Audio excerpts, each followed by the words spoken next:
नमस्कार साथियों, प्रयास संस्थान के ऑनलाइन प्लेटफॉर्म पर आप सभी का स्वागत है। मैं योगराज सिंह नोगिया आपका स्वागत करता हूं इस प्लेटफॉर्म पर और आगामी वीडियो को आप प्राप्त करने के लिए हमारे चैनल से लगातार जुड़ते रहिए। इस संस्थान से आप जुड़ते रहिए और प्रयास है हमारा कि आपके प्रयास को हम सार्थक कर सके। तो आज हम अपने जो टॉपिक के बारे में बात कर रहे हैं वह है बायोटेक्नोलॉजी। और बायोटेक्नोलॉजी में हम बात कर रहे थे पुनर्योजित जो डीएनए के साधन के बारे में या आनुवांशिक अभियांत्रिकी के साधनों के बारे में, जहां हम चर्चा कर चुके थे रेस्टिकेशन एंजाइम के बारे में, प्रतिबंधित एंजाइम के बारे में। और आज हम बात करेंगे अपने अगले टॉपिक के बारे में, क्लोनिंग वाहक के बारे में।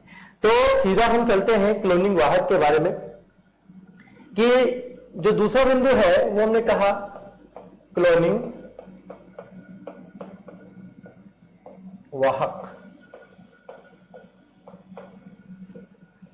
तो क्लोनिंग वाहक क्या है? क्लोनिंग वाहक की जब डेफिनेशन आती है तो हम ये कह सकते हैं कि वांछित जो डीएनए है, वांछित डीएनए को परपोषी कोशिका में स्थानांतरित करने वाला जो कारक होता है उसे क्लोनिंग वाहक कहते हैं। हम क्या कहेंगे, इसकी डेफिनेशन क्या होगी कि जो वांछित डीएनए है, वांछित डीएनए को परपोषी कोशिका में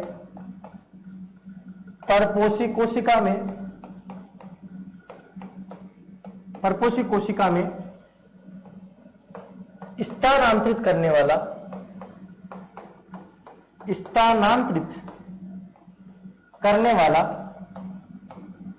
वाला जो कारक है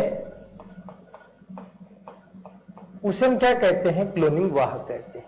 तो हम कह सकते हैं कि वांछित डीएनए को जिस कारक के साथ जोड़ा जाता है उसे हम क्या कहते हैं? क्लोनिंग वाहक कहते हैं। ये कह सकते हैं कि वांछित डीएनए को परपोषी कोशिका में स्थानांतरित करने वाला जो कारक होता है उसे हम क्या कहते हैं? वाहक कहते हैं। अब बात आती है कि हम वाहक के रूप में किसका उपयोग करते हैं। क्लोनिंग वाहक के रूप में हम मुख्य रूप से जिनका उपयोग किया जाता है वो है, उसकी हम चर्चा करते हैं। जैसे हमने कहा प्लाज्मिड के बारे में,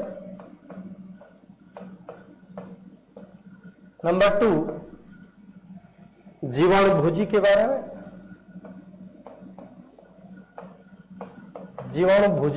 में, और हम बात करते हैं कॉस्मिड के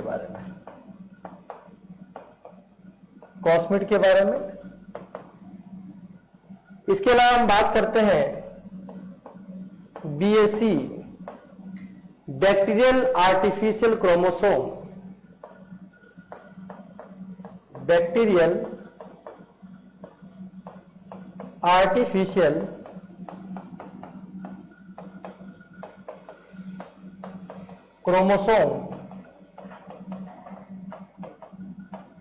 और इसी प्रकार हम बात करते हैं YAC यीस्ट आर्टिफिशियल क्रोमोसोम के बारे में। प्रकृति के अंतर्गत अगर हम बात करते हैं कि वांछित डीएनए को परपोषी कोशिका में स्थानांतरित करने के लिए इन वाहकों का उपयोग किया जाता है, लेकिन अगर हम बात करते हैं कि इनमें से कुछ प्राकृतिक क्लोनिंग वाहक हैं और कुछ मानव निर्मित वाहक हैं। अगर पूछा जाए कि प्राकृतिक रूप से किन क्लोनिंग वाहकों का उपयोग किया जाता है तो प्लाज्मिड और जो जीवाणुभोजी होता है उसका प्राकृतिक रूप से वांछित जीन के स्थानांतरण के लिए प्लाज्मिड और जीवाणुभोजी का उपयोग किया जाता है। तो हम कह सकते हैं कि ये जो प्लाज्मिड है और जीवाणुभोजी है वो क्या है? ये प्राकृतिक क्लोनिंग वाहक है। ये क्या है? प्राकृतिक क्लोनिंग वाहक। प्राकृतिक क्लोनिंग वाहक के रूप में प्लाज्मिड और जीवाणुभोजी का उपयोग किया जाता है। जबकि अगर हम बात करते हैं, यहां से अगर प्रश्न पुटअप किया जाता है, ये जो तीनों हमने बताए हैं, ठीक है, और यहां पे प्रश्न है कि मानव निर्मित जो क्लोनिंग वाहक है या मानव निर्मित जिन क्लोनिंग वाहकों का उपयोग किया जाता है वो कौन है? कॉस्मिड है, हमने कहा बैक्टीरियल आर्टिफिशियल क्रोमोसोम और यीस्ट आर्टिफिशियल क्रोमोसोम। ये क्या है? मानव निर्मित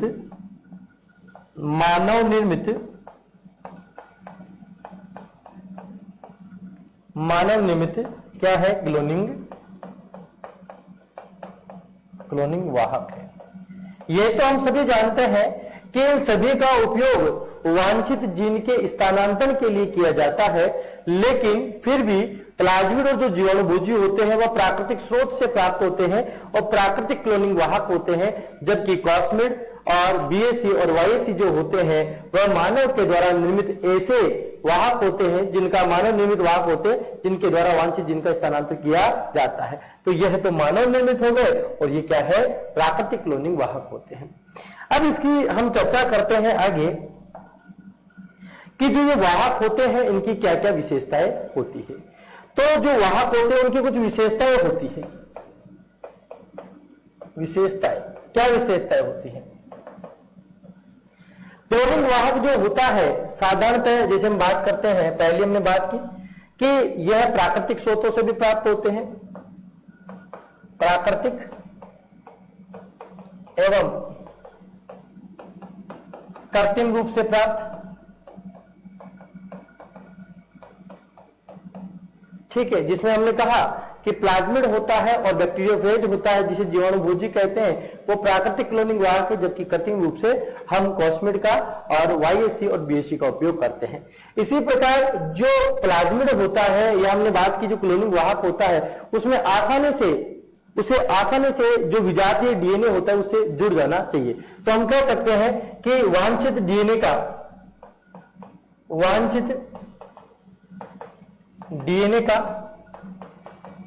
आसानी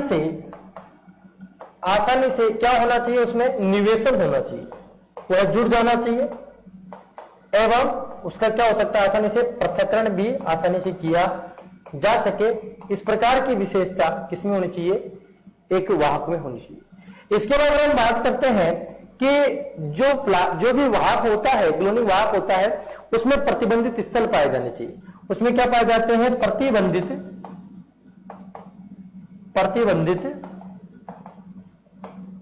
स्थल पाए जाते हैं। क्या पाए जाते हैं, प्रतिबंधित स्थल पाए जाते हैं। और इसी प्रतिबंधित स्थलों के द्वारा जो रेस्टिकेशन एंजाइम होते हैं उस वांछित डीएनए के साथ जब उसे हम बात करते हैं प्लाज्मिड के साथ या किसी भी जीवाणुभोजी के साथ, उसे आसानी से जोड़ा जा सकता है। जो क्लोनिंग वाहक होता है उसमें प्रतिबंधित एंजाइम स्थल होने चाहिए जिसके द्वारा उस क्लोनिंग वाहक को काटकर वांछित डीएनए को उसमें क्या किया जा सके, निवेशन किया जा सके।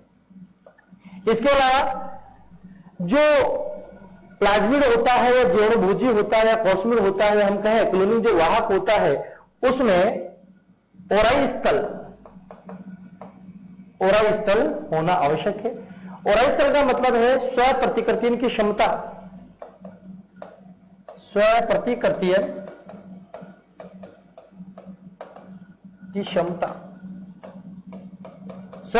क्षमता का जो स्थल है वह एक क्लोनिंग वाहक में उपस्थित होना जरूरी है।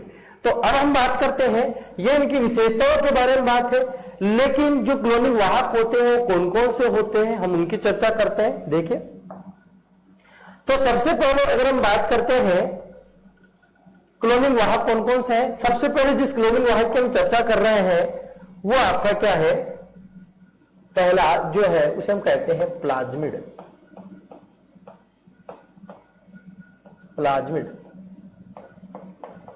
ठीक है। अब प्लाज्मिड क्या है? प्लाज्मिड क्या हम ये कह सकते हैं कि जीवाणु कोशिका में पाया जाने वाला ऐसा द्विवर्तुलाकार डीएनए जिसमें स्व प्रतिकृतियन की क्षमता पाई जाती है, ऐसे द्विवर्तुलाकार डीएनए को क्या कहते हैं, प्लाज्मिड कहते हैं। परिभाषा क्या होगी, अगर मैं कह दूं कि जीवाणु कोशिका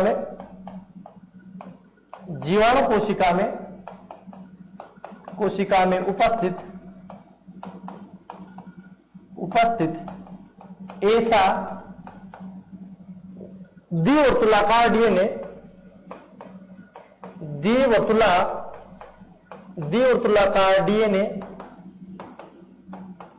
जिसमें स्व प्रतिकृतियन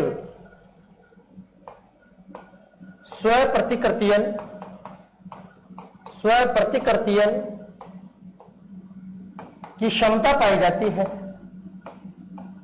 स्व प्रतिकृतियन की क्षमता पाई जाती है ऐसे द्विवर्तुलाकार डीएनए को हम क्या कहते हैं, प्लाज्मिड कहते हैं।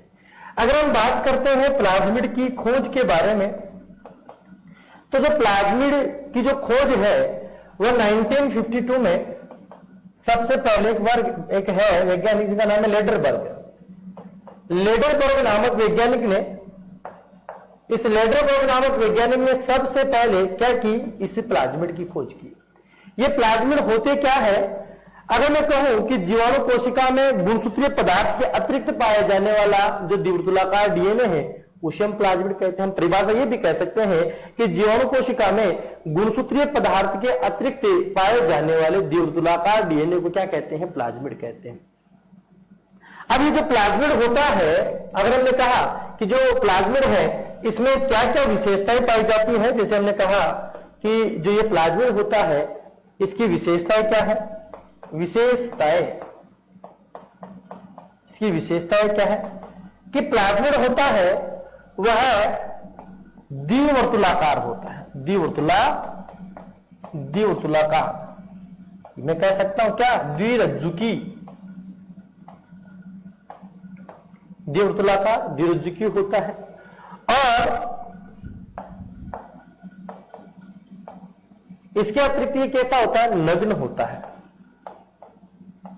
होता है। इसमें स्वप्रतिकृति की क्षमता पाई जाती है। क्या पाई जाती है? स्वप्रतिकृति की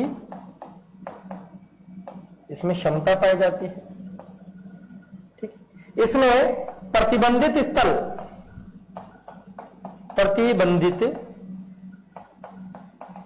स्थल पाए जाते हैं।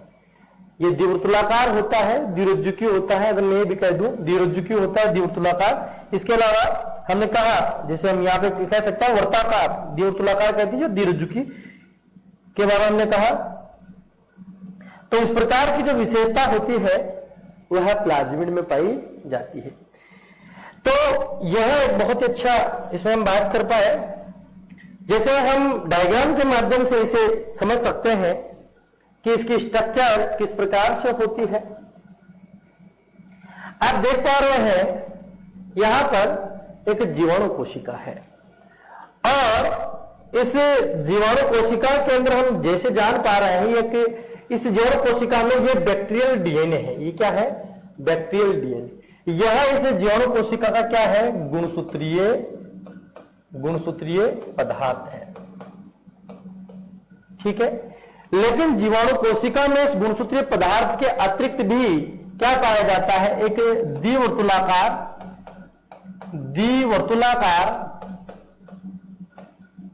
वर्ताकार नग्न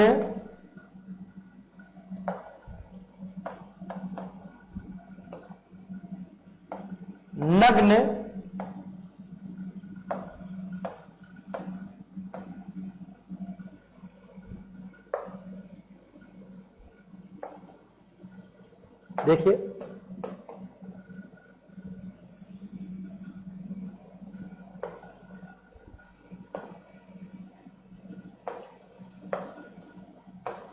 तो देखिए हमने कहा कि ये क्या है? जीवाणु का गुणसूत्र है, गुणसूत्रीय पदार्थ है। और इस जीवाणु कोशिका में ये द्विवर्तुलाकार डीएनए पाया जाता है। कैसा है? यह द्विवर्तुलाकार है।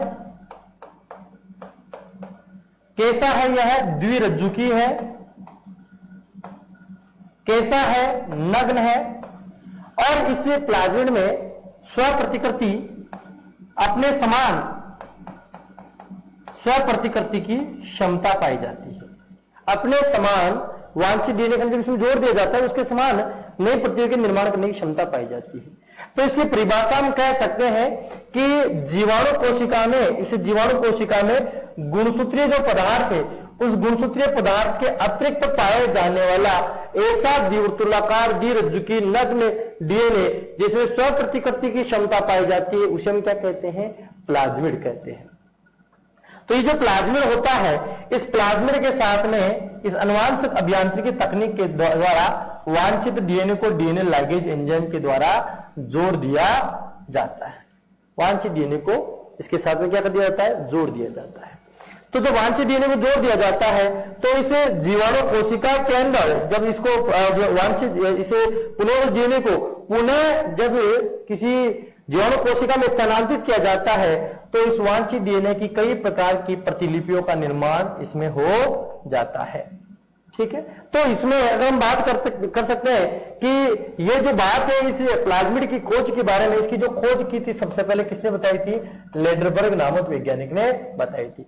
यदि जीवाणु कोशिका में जो प्लाज्मिड है वो बैक्टीरियल डीएनए है, इसको संयुक्त रूप से इनकी जब संख्या बहुत ज्यादा होती है तो उन्हें संयुक्त रूप से क्या कहा जाता है? उसे एपिसोम क्या कहते हैं? एपिसोम या अधिकाय कहते हैं। एपिसोम या अधिकाय कहते हैं। हम कह सकते हैं कि जीवाणु कोशिका में जो गुणसूत्रीय डीएनए होता है इसका बैक्टीरियल डीएनए है और जो प्लाज्मिड है उनकी संख्या जब संयुक्त रूप से होती है तो उसे हम क्या कहते हैं? एपिसोम या अधिकाय कहते हैं। और प्लाज्मिड की परिभाषा क्या होगी कि जीवाणु कोशिका में पाया जाने वाला ऐसा द्विवर्तुलाकार डीएनए जो द्विरुजुकी नग्न होता है और जिनमें स्व प्रतिकृति की क्षमता पाई जाती है, ऐसे द्विवर्तुलाकार डीएनए को क्या कहते हैं? प्लाज्मिड कहते हैं।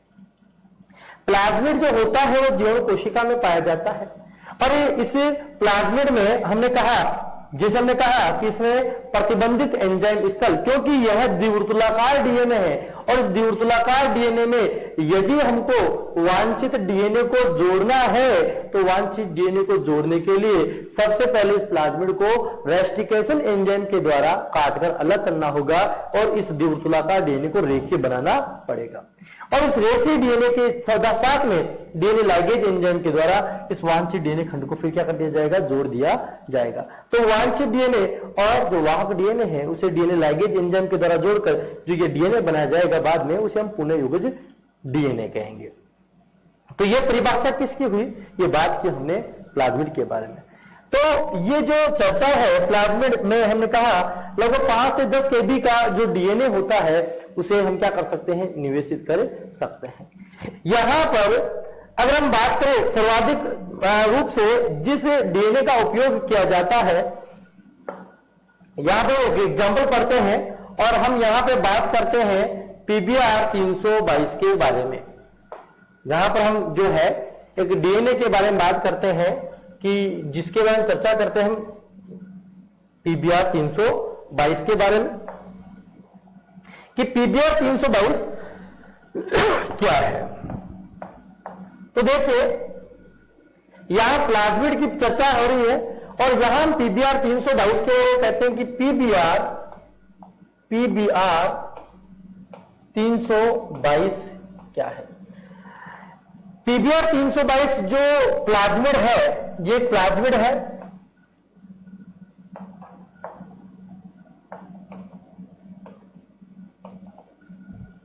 ये क्या है? एक प्लाज्मिड है, क्लोनिंग वाहक है। क्या है? यह है क्लोनिंग वाहक। यह एक क्लोनिंग वाहक है। तो हम जब बात करते हैं इस क्लोनिंग वाहक के बारे में और यह पीबीआर 322 ई कोलाई जीवाणु से प्राप्त किया गया। कौन से जीवाणु से प्राप्त किया गया है?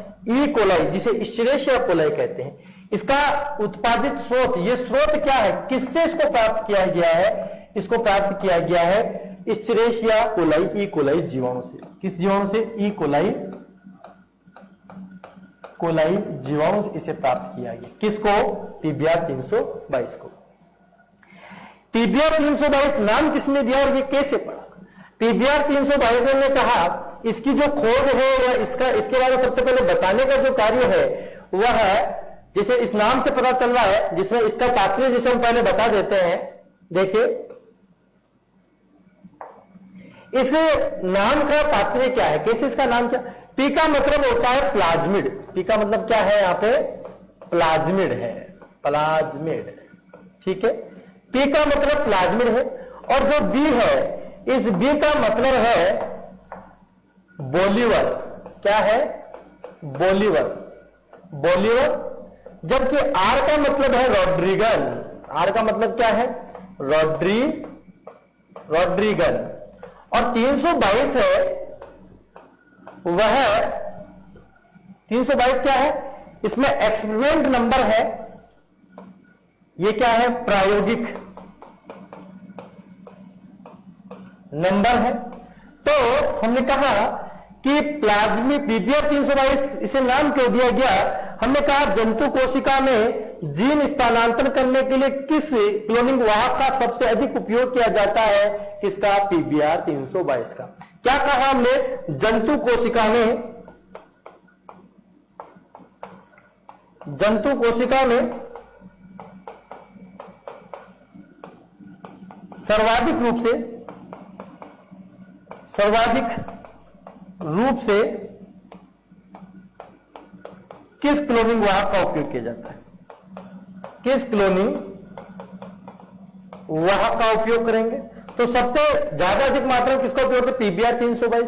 और यह पीबीआर 322 किससे प्राप्त किया गया है? यह ई कोलाई जीवाणु से प्राप्त किया गया है। और पीबीआर 322 का मतलब क्या है? पी का मतलब प्लाज्मिड है, बी का मतलब बोलियो है, आर का मतलब रोड्रिगन है, और 322 क्या है? प्रभेद के क्रम को व्यक्त करता है। तो इस पीबीआर 322 में से क्या क्या विशेषताएं पाई जाती है, वह हम बात करते हैं। इस पीबीआर 322 के अंतर्गत यहां पर सबसे इंपॉर्टेंट जो इसमें क्वेश्चन बनता है, इसमें 2 प्रतिरोधी जीन स्थल पाए जाते हैं, और वो कौन कौन से हैं? एम्पिसिलिन और टेट्रासाइक्लिन। तो हमने कहा कि इसके अंदर इंपॉर्टेंट इसकी विशेषता क्या होती है? विशेषता क्या हम बात करते हैं? विशेषता क्या इसकी विशेषता है? पीबीआर 322 की विशेषताओं की जब हम बात करते हैं तो पहली इसकी विशेषता यह है कि इसमें 2 प्रतिरोधी जीन स्थल पाए जाते हैं। कौन कौन सा? एम्पिसिलिन और टेट्रासाइक्लिन। तो हमने कहा कि पीबीआर 322 में 2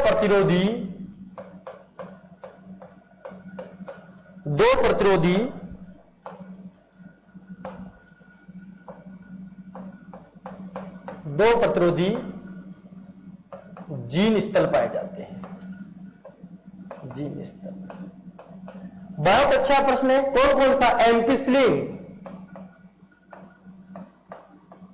एम्पिसिलिन और दूसरा कौन सा है? टेट्रासाइक्लिन। यह प्रश्न बहुत बार पूछा गया है, तो आप कंप्लीट कर सकते हैं कि पीबीआर 322 में कौन से 2 प्रतिरोधी जीन स्थल पाए जाते हैं? एम्पिसिलिन और टेट्रासाइक्लिन। नेक्स्ट हमने कहा इसकी विशेषताओं के बारे में, नंबर 2, कि जो पीबीआर 322 है इसमें 5 से 10 केबी का वांछित डीएनए खंड को जोड़ा जा सकता है। वांछित डीएनए खंड को जोड़ा जा सकता है। ठीक है। और हमने कहा जो ये वांछित डीएनए खंड है वो किनके बीच जोड़ा जाता है? एम्पिसिलिन और टेट्रासाइक्लिन जो जीन है उनके बीच में इसको जोड़ा जाता है। तो हम कहेंगे कि एम्पिसिलिन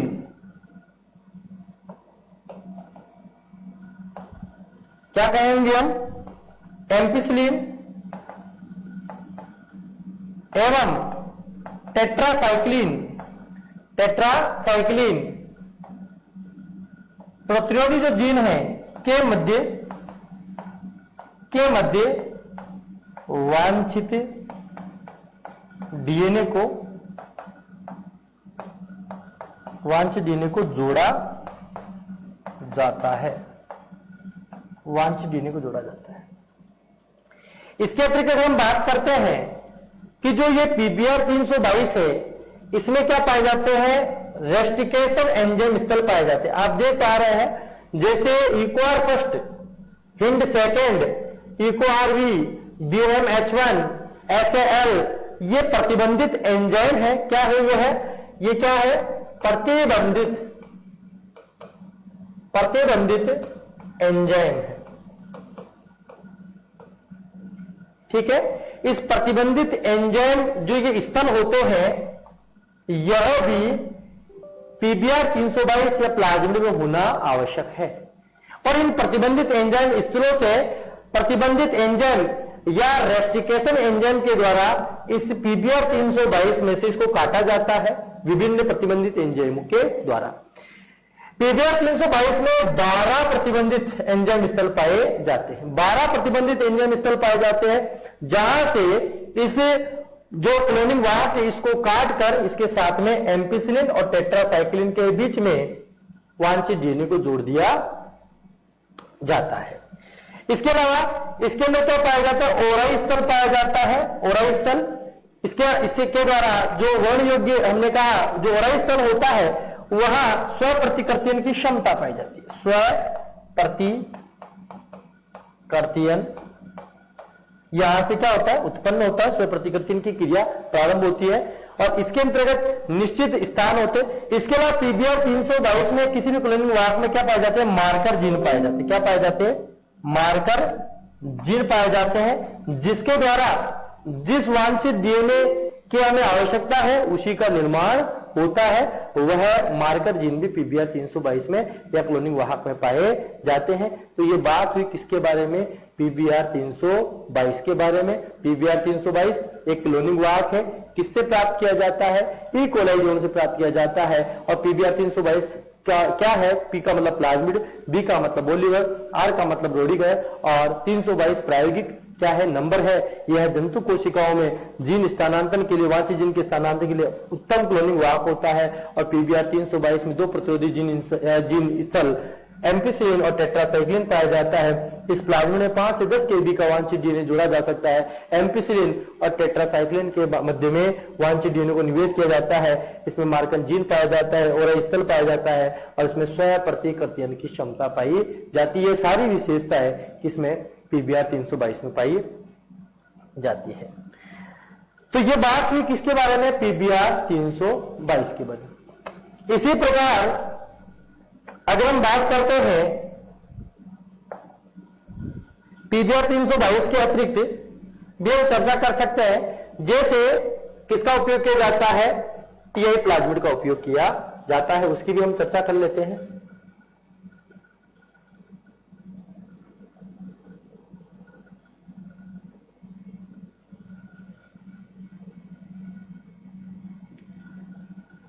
चलिए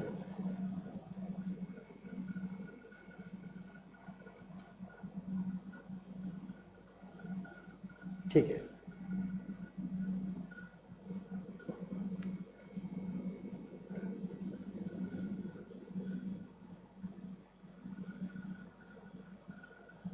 चलिए, इसी प्रकार जिस प्रकार से जंतुओं में जीन स्थानांतरण के लिए पीबीआर 322 का उपयोग किया जाता है, उसी प्रकार पादपों में जीन स्थानांतरण के लिए टीआई प्लाज्मिड का उपयोग किया जाता है। अगर यहां से प्रश्न पुटअप किया जाए तो अगर हम बात करें, यहां से क्वेश्चन क्या आएगा कि पादप कोशिकाओं में जीन स्थानांतरण के लिए हम टीआई प्लाज्मिड का उपयोग करते हैं। क्या पादप कोशिका में जीन स्थानांतरण क्लोनिंग जो वाहक होता है, क्लोनिंग जो वाहक के रूप में किसका उपयोग करते हैं, हम टीआई प्लाज्मिड का उपयोग करते हैं। तो ये जो टीआई प्लाज्मिड है ये किससे निकाला जाता है, ये निकाला जाता है एग्रो बैक्टीरियम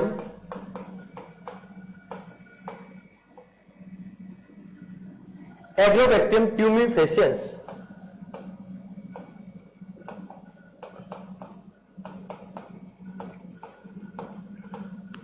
एग्रोबैक्टीरियम ट्यूमिफेसियंस जो ये जीवाणु होता है, इस जीवाणु के द्वारा क्या प्राप्त किया जाता है, टीआई प्लाज्मिड प्राप्त किया जाता है। कौन सा प्लाज्मिड प्राप्त किया जाता है, टीआई प्लाज्मिड।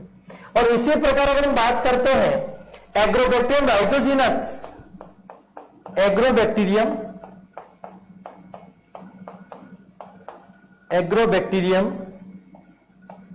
राइजोजीनस, इसके द्वारा आरआई प्लाज्मिड प्राप्त किया जाता है। तो एग्रोबैक्टीरियम ट्यूमिफेसियंस और एग्रोबैक्टीरियम राइजोजीनस जीवाणु के द्वारा, इस जीवाणु के द्वारा टीआई प्लाज्मिड और इस जीवाणु के द्वारा जो आरआई प्लाज्मिड प्राप्त किया जाता है, उसके द्वारा वांछित डीएनए को जोड़कर पुनः डीएनए का निर्माण किया जाता है और पादप कोशिकाओं में जीन स्थानांतरण के लिए जिस क्लोनिंग वाहक का उपयोग किया जाता है वो कौन सा होता है? टीआई प्लाज्मिड होता है। ये टीआई प्लाज्मिड होता है और इसके अंदर लेफ्ट बॉर्डर, राइट बॉर्डर और ओपाइन कैटाबॉलिज्म, यह ओराई स्थल, ओरिजिन ऑफ रिप्लिकेशन ओराई स्थल, ये भाग पाए जाते हैं और इनके मध्य में रेस्टिकेशन एंजाइम के द्वारा जो भी रेस्टिकेशन एंजाइम होते हैं उनके द्वारा इनको काटकर क्या करते हैं? वांछित जो डीएनए होता है उसका इसमें निवेशन करके डीएनए लाइगेज एंजाइम के द्वारा जोड़कर इसे पुनः योगज जो डीएनए बनता है, ठीक है, जो पुनः योगज डीएनए बनेगा उसका निर्माण किया जाता है। तो इस क्रिया में वांछित डीएनए को जोड़ने के लिए पादप कोशिकाओं के अंदर किस प्लाज्मिड का उपयोग किया जाता है? टीआई प्लाज्मिड का उपयोग किया जाता है। देखिए, यह तो बात हुई पादप कोशिका में और जंतु कोशिकाओं में जीन स्थानांतरण के बारे में। लेकिन इसी प्रकार जीन स्थानांतरण करने के लिए हम बात करते हैं जीवाणुभोजी का भी उपयोग किया जाता है। अब तक हमने एक बात कही, जैसे हमने कहा, मैं अभी पहले जैसे बता रहा था टीआई प्लाज्मिड और आरआई प्लाज्मिड के बारे में, और इसी एग्रोबैक्टीरियम ट्यूमिफिशियंस से एक बहुत अच्छा प्रश्न ये भी निकलता है, अगर मैं आपको बताऊं, आप इसको नोट कर सकते हैं कि इसे एग्रोबैक्टीरियम ट्यूमिफिशियंस जीवाणु को प्रकृति का आनुवांशिक अभियंता कहते हैं। क्या कहते हैं इसको? प्रकृति का, इसे क्या कहेंगे? प्रकृति का आनुवांशिक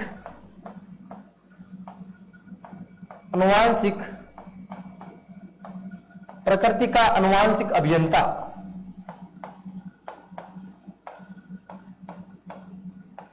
बहुत ही अच्छा प्रश्न है कि प्रकृति का आनुवांशिक जो अभियंता है वो किसे कहते हैं? वह किसको कहते हैं? एग्रोबैक्टीरियम ट्यूमिफिशियंस जीवाणु को प्रकृति का आनुवांशिक अभियंता कहा जाता है, एग्रोबैक्टीरियम ट्यूमिफिशियंस का, क्योंकि पादप कोशिकाओं में जीन स्थानांतरण के लिए एग्रोबैक्टीरियम ट्यूमिफिशियंस का उपयोग किया जाता है, क्योंकि यह जीवाणु जो होता है वह द्विबीजपत्री पादपों के अंदर अबूर्ध ट्यूमर उत्पन्न करता है, कैंसर उत्पन्न करता है, ट्यूमर उत्पन्न करता है।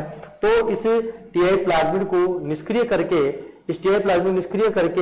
इसे आनुवांशिक अभियांत्रिकी शाखा में, आनुवांशिक अभियांत्रिकी के द्वारा इसे उपयोगी बनाकर वांछित डीएनए को जोड़कर पादप कोशिकाओं में क्लोनिंग वाहक के रूप में इस टीआई प्लाज्मिड का उपयोग किया जाता है।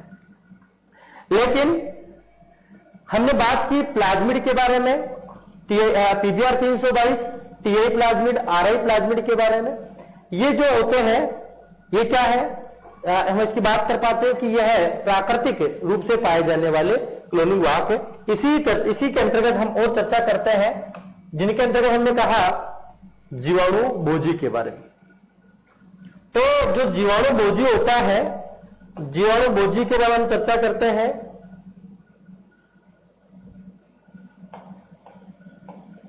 देखिए,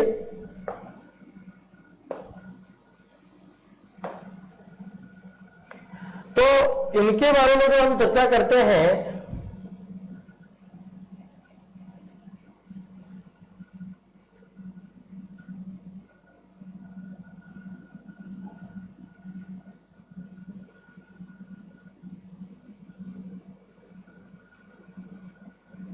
ये जीवाणु भोजी है, ठीक है।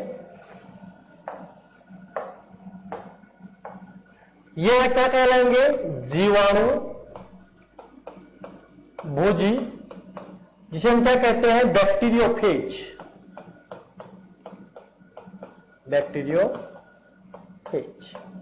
और जीवाणु भोजी का उपयोग भी किसके रूप में किया जाता है? क्लोनिंग वाहक के रूप में किया जाता है, ठीक है। अब क्लोनिंग वाहक में जीवाणु भोजी, बैक्टीरियोफेज, क्लोनिंग वाहक का इसका क्या होता है? लेकिन जीवाणु भोजी है क्या? जीवाणु भोजी जो होते हैं, अगर हम बात करें क्या होते हैं जीवाणु भोजी, ये जीवाणु भोजी क्या करते हैं? जीवाणु कोशिका पर जीवित रहते हैं।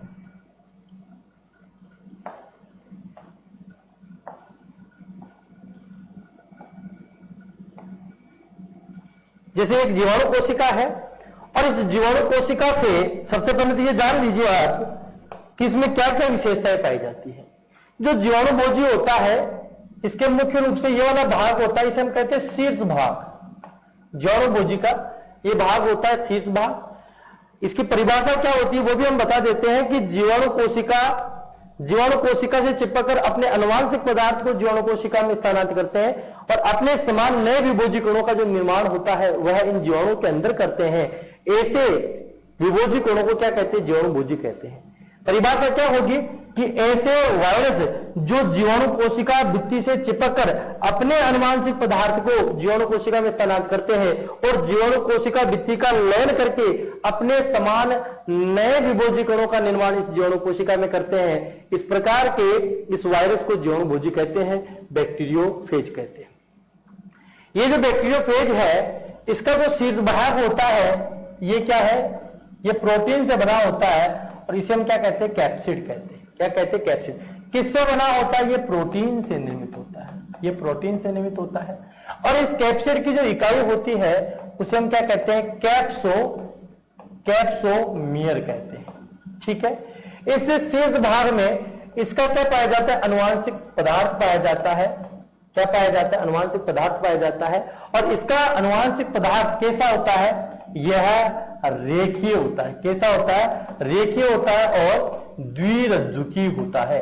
बहुत इंपॉर्टेंट क्वेश्चन है कि जीवाणुभोजी का, जैसे कि हम बात कर रहे थे, जीवाणु के अंदर द्विवर्तुलाकार डीएनए होता है, उसे प्लाज्मिड कहते हैं। लेकिन हमने कहा कि जो जीवाणुभोजी होता है उसका आनुवंशिक पदार्थ जो डीएनए होता है वह रेखीय होता है और द्विरज्जुकी होता है।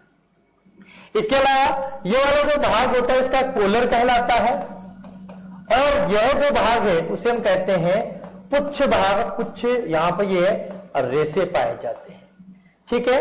इन पुच्छ रेशों का जो आमाप होता है, अगर मैं सीधा कह दूं, ये 15 एंगस्ट्रॉन के होते हैं और ये जीवाणुभोजी करता क्या है? अपने आनुवंशिक पदार्थ इस डीएनए को क्या करता है? पुच्छ रेशों की सहायता से इस जीवाणु कोशिका में स्थानांतरित कर देता है और स्थानांतरित करने के बाद में इसे ये जो जीवाणु कोशिका है, ये जो जीवाणु कोशिका है, इस जीवाणु कोशिका के अंदर नए विभोजी कणों का क्या होता है? निर्माण होता है। नए विभोजी कणों का निर्माण होता है।